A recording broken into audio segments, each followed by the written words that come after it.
Bismillahirrahmanirrahim. Assalamualaikum warahmatullahi wabarakatuh. Halo teman-teman, kembali lagi bersama saya Ismail Pasha di video channel Bind Lesson. Ya, pada lab ini kita akan bahas sesuai judul to the point aja, yaitu lab MPLS terakhir teman-teman ya. Ini kita akan bahas soal MPLS Traffic Engineering teman-teman. Nah, sebelum kita mulai masuk pembahasan, saya mau ngucapin selamat datang buat teman-teman yang baru aja klik video di Bind Lesson Channel atau yang baru aja mampir di channel ini. Jangan lupa subscribe. Karena apa? Karena kita akan di channel ini akan membahas tutorial IT khususnya networking, entah itu vendor Cisco, vendor MikroTik ataupun vendor-vendor lainnya. Nah, teman-teman jangan lupa subscribe karena akan ada video-video terbaru, dan silahkan dicek video-video sebelumnya, mungkin ada video yang sedang teman cari-cari. Oke, kita akan lanjut ke pembahasan lab 34 ini, MPLS Traffic Engineering. Overview pada lab ini adalah ketika kita memiliki masalah utama ketika pada jaringan TCP/IP tradisional adalah masih belum ada garansi quality of service atau QoS yang baik. Salah satu solusinya yang diberikan oleh IETF adalah jaringan MPLS Traffic Engineering. Jaringan dengan traffic engineering ini memadukan mekanisme label swapping di layer 2 dan routingnya di layer 3 dengan menyeimbangkan beban traffic atau traffic engineering teman-teman di sini pada berbagai jalur dan titik dalam network. Nah, ini yang kita bahas pada lab ini adalah MPLS Traffic Engineering simple aja, lab simple buat contoh pengaplikasian MPLS Traffic Engineering, dan buat nanti penampilan di real life mungkin teman-teman bisa mengimplementasikannya lebih dari yang kita labkan ini. Oke, jadi di sini sudah ada topologi. Bentar, saya udah rekam belum ya? Oke, nah sudah direkam. Nah, jadi di sini saya punya 6 MikroTik ya. Yang tengah ini adalah MPLS Core atau ISP lah, bisa disebut ISP ya, provider aja. Kita sebut provider. Nah, di sini kita akan menghubungkan R5 dengan R6 dengan MPLS tentunya. Nah, di sini kita akan membuat skenario traffic engineering di mana traffic dari R5 dari kiri ke R6 itu akan melewat jalur atas atau jalur MikroTik 2, teman-teman ya. Jadi kan via MikroTik 2. Nah, tapi jalur sebaliknya dari MikroTik 6 ke MikroTik 5 itu akan melewati R3 atau lewat bawah, teman-teman. Itu adalah tujuan dari lab ini. Oke, kalau gitu kita langsung aja mulai konfigurasinya di sini. Sebenarnya saya udah konfigurasi teman-teman, tapi saya hanya akan membahas konfigurasinya apa aja, karena saya nggak akan ngetik. Karena ini pun kalau saya ngetik itu kan lama banget ya. Oke, ini kita masuk dari R1 dulu. Di sini di R1 kita pertama kayak biasa sistem identity set name dulu. Terus bikin bridge loopback 0 yang nantinya ini kita pakai buat LSR ID dan buat router ID juga. Kita kasih IP address ini 111.32. Kasih IP address pada setiap interface 12.12.1 ini ke arah R2, 15.15.1 ini ke arah klien, yaitu R5. Kita anggap aja itu klien, R5 dan R6. Lalu di 13.13.1 ini ke arah R3 yang ada di bawah ya. Lalu di sini kita ada masuk ke konfigurasi core ya. Di sini konfigurasi OSPF untuk traffic engineering ya. Di sini OSPF instance-nya itu kita set MPLS TE area-nya menjadi backbone, dan MPLS TE router ID kita pakai loopback 0 dan router ID-nya 111. Lalu kita konfigurasikan OSPF di sini semua network yang ada di dalam router R1 kita advertise via OSPF. Selanjutnya kita akan setting MPLS terlebih dahulu. Jangan lupa MPLS LDP teman-teman diaktifkan. Lalu MPLS LDP interface, di sini kita interface ke arah R2 dan R3 yang akan kita aktifkan MPLS LDP-nya. Nah, lalu berikutnya adalah konfigurasi core, yaitu MPLS Traffic Engineering Interface. Di sini sangat penting sekali.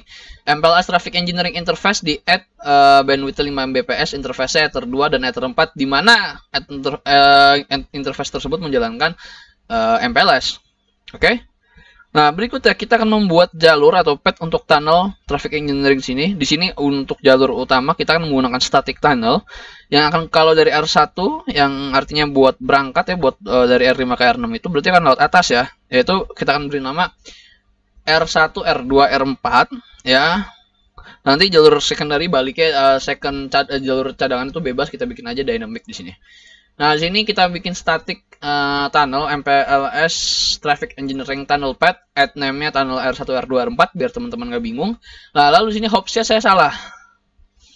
Hopsnya saya salah, yang bener itu yang bentar. Tadi saya banyak troubleshooting karena salah config.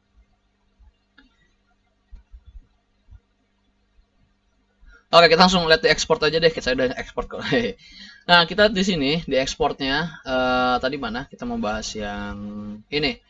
MPLS Traffic Engineering Tunnel Path ya. Jadi yang benar itu adalah add hopsnya 12.12.2.2 strict, 24.24.24.2.2 strict, 24.24.24.4.2 strict, name-nya tunnel R1, R2, R4, use CSPF 0.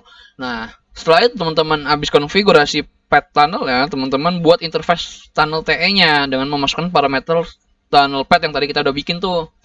Nah, kita bikin sini interface traffic engineering, add bandwidth-nya kita set 2,5 Mbps, bandwidth limitnya 100%, kita disable NOR, jadi kita enable, terus kita tulis from address itu dari loopback R1 ya, 111, dan namanya ini traffic engineering to R4, primary path-nya ini tadi pakai yang kita bikin di sini ya, namanya apa? Tunnel R1, R2, R4, lalu record route-nya yes, secondary path kita set ke dynamic ya, yang kita bikin kedua, lalu to address-nya itu ke 444 teman-teman ya. Nah, habis itu teman-teman bikin IP address di interface tadi nih, di interface TE to R4 nih. IP address, mana IP address nih? IP address @address 14.14.1 interface TE to R4 ya. Lalu teman-teman bikin static route agar setiap routing yang menuju R6 itu dilewatin ke tunnel interface tunnel TE-nya. IP route at distance 1 destination address 464460/24 gateway-nya 14.14.14.4. Oke, kalau udah, berarti teman-teman udah selesai. Nah, tapi kalau mau ikutin dari export, hasil export saya juga boleh. Teman-teman bisa pause videonya di sini buat ikutin R1 dari export. Nah, selanjutnya buat R2, ya. R2 itu simple banget. Gini aja, teman-teman bikin identity-nya jangan lupa. Terus loopback 0, kasih IP address. OSPF instance-nya juga di set ya, sama. Tapi di sini bedanya terus router SPF networknya kita advertising network yang ada di R2, lalu kita bikin LDP MPLS-nya diaktifkan, MPLS LDP interface ditambahkan, dan MPLS traffic engineer interface-nya kita tambahkan juga. Nah, di sini teman-teman nggak perlu bikin TE tunnel, hanya seperti ini saja ya. Kalau mau lihat hasil ekspornya seperti ini ya. Nah, ini hasil ekspor R2. Lalu saya akan masuk ke R3. R3 di sini saya itu adalah sama dengan R2, dia tuh jalur bawah. Saya hanya akan nambahin ekspor aja, teman-teman bisa pause di sini buat ekspor R3, teman-teman tinggal ikutin aja sesuai topologi. Kalau teman-teman bikin topologi sesuai persis seperti saya, teman-teman tinggal ikutin ini aja. Ini R2 dan R3 ini identik, dia nggak menjalankan TE. Jadi teman-teman hanya perlu konfigurasi sampai MPLS Traffic Engineering Interface ya. Setelah teman-teman mengaktifkan MPLS LDP dan LDP interface, oke. Selanjutnya kita ke R4. Nah, di sini R4 ini lumayan kompleks ya, sama sih sebenarnya kayak R1 ya kompleksnya. Saya akan cepat aja karena sebenarnya ini identik ya R1 dengan R4, hanya saja dia beda beda angka aja gitu. Sebenarnya secara ini sama aja, kita bikin tunnelnya di sini bikin TE tunnel, jadi buat arah baliknya lewat jalur R3 teman-teman ya. Teman-teman bisa pause di sini buat konfigurasi R4 ya. R4 silahkan pause di sini, saya akan cepat. Lalu sekarang kita membahas konfigurasi di R5 dan R6 sebagai klien. Bagaimana konfigurasi di R5 dan di R6? Nah, konfigurasi di R5 dan R6 teman-teman hanya perlu membuat IP address aja dan IP default route ya. Di sini saya bikin IP address @address 15.15.15.5/24 interface ether1. Lalu kita bikin IP route at destination address 00/0 bisa kayak gini, ataupun langsung isi gateway-nya aja bisa. Gateway 15.15.1. Udah gini aja teman-teman. Dan ini hasil ekspor dari R5 sebagai klien di sisi sebelah kiri. Teman-teman bisa pause di sini. Terus kita akan pindah ke R6. R6 juga sama, saya nggak akan nampilin konfigurasi karena saya ada banyak kesalahan di sini. Nah, saya akan langsung nampilin ekspornya aja. Nah, di sini ekspornya teman-teman sama, kita bikin IP address 64646466/24, interface setter 1, lalu kita bikin IP root at distance-nya 1, gateway-nya 464664. Ya, teman-teman bisa pakai destination address 00/0 ataupun nggak usah pakai itu juga bisa sebenarnya, sama aja gitu. Nah, buat verifikasinya, buat mastiin semuanya running normal, teman-teman pertama harus cek dulu OSPF teman-teman. Di sini saya akan masih tahu kalau total itu ada sekitar 10 network yang harusnya ada di tabel routing. IP root print ya kita dari R1 aja karena harus semua ada di sini. Oh sorry, ada 12. 12. Berapa ya? Saya lupa. 1, 2, 3, 4, 5, 6, 7, 8, 9, 10, 11 teman-teman. Sorry, ada 11 di sini total ya. Harusnya ada 11 network. Kalau itu sudah benar teman-teman, tinggal samain IP root tabelnya kayak saya. Ya, di R2 itu juga 11. Oh sorry, di R2 10. Karena dia nggak ada static routing di sini, harusnya ada 10. Ya, lalu setelah itu, kalau teman-teman udah make sure LSPF udah running normal, ini buat bahan tesuk juga ya, kalau teman-teman nanti ada kesalahan. Teman-teman, pengecekan dilakukan di R1, kita cek dari sisi interface TE-nya, apakah sudah running atau belum. Kita bisa lihat dengan interface traffic engineering print. Kita lihat dari print. Nah, dari print ini bisa dilihat ini dia sudah running. Kalau kita lihat dari monitor, kita akan monitor yang 0. Nah, kalau di monitor 0 kita bisa lihat di sini dia udah established teman-teman ya. Primary path state-nya established, tunnel ID dapat 3. Primary path kita lewat tunnel R1, R2, R4. Secondary path state-nya not necessary, artinya ini kita masih pakai primary ya. Nah, active path-nya active path yang primary ini teman-teman. Terus ada active labelnya 27, active LSP ID-nya 1, explicit route-nya dijelasin lewat mana aja. Lalu record route-nya lewat yang udah lewat mana. Nah, ini jelasin juga. Terus reserved bandwidth dan rate limitnya berapa. Ini jelasin di sini. Jadi kalau ini udah established artinya teman-teman sih udah berhasil harus sampai sini, oke? Lalu selanjutnya kita akan melakukan pengecekan verifikasi, apalagi kita akan mengecekkan dari sisi ini, dari sisi path state ya, MPLS Traffic Engineering Path State nih, MPLS Traffic Engineering Path State print. Nah, di sini saya seperti ini path state-nya. Jadi flag-nya EF sama R dan LFP ya. Ini bisa dipastikan seperti ini. Lalu artinya path-nya kita ini udah berhasil nih. Source-nya dari 444, destination-nya 11 dan source 11 ke 444. Via Ether 2 dijelasin di sini ya.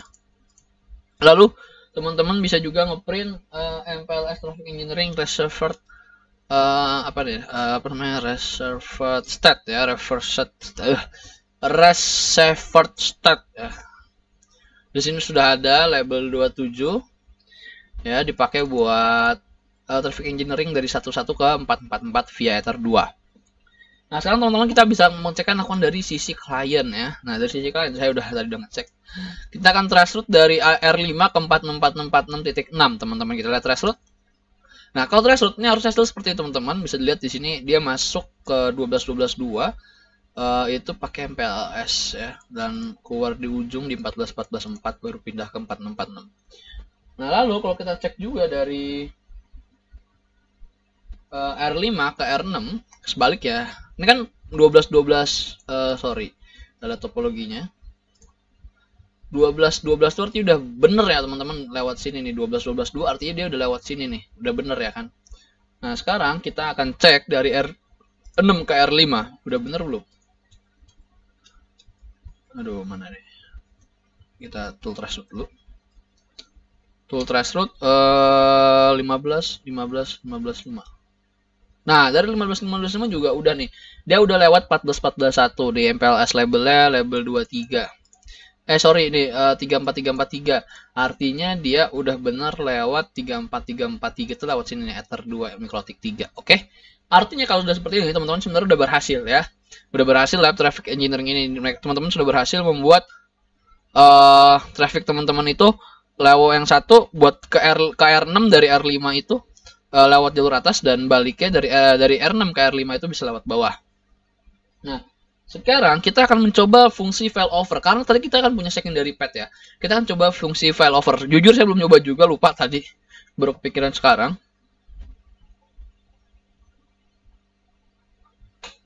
Kita akan coba disable interface Ether berapa di sini? Ether 2 ya.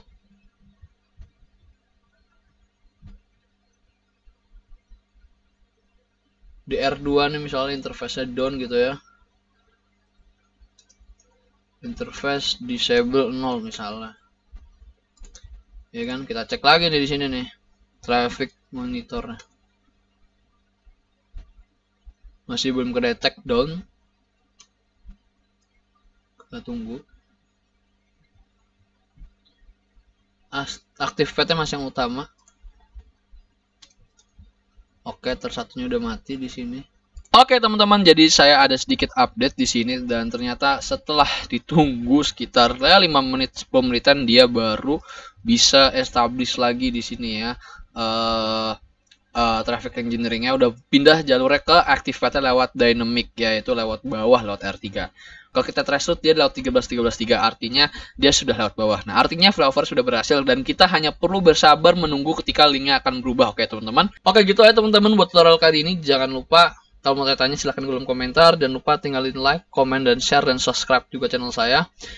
Komen yang membangun, kritik saran itu saya harapkan sekali agar bisa lebih baik untuk channel ini dan video-video saya ke depannya. Thank you udah nonton. Saya ucapkan selamat datang buat yang baru gabung di video di channel kita. Jangan lupa subscribe ya. Saya Ismail, have a nice day. Wassalamualaikum warahmatullahi wabarakatuh.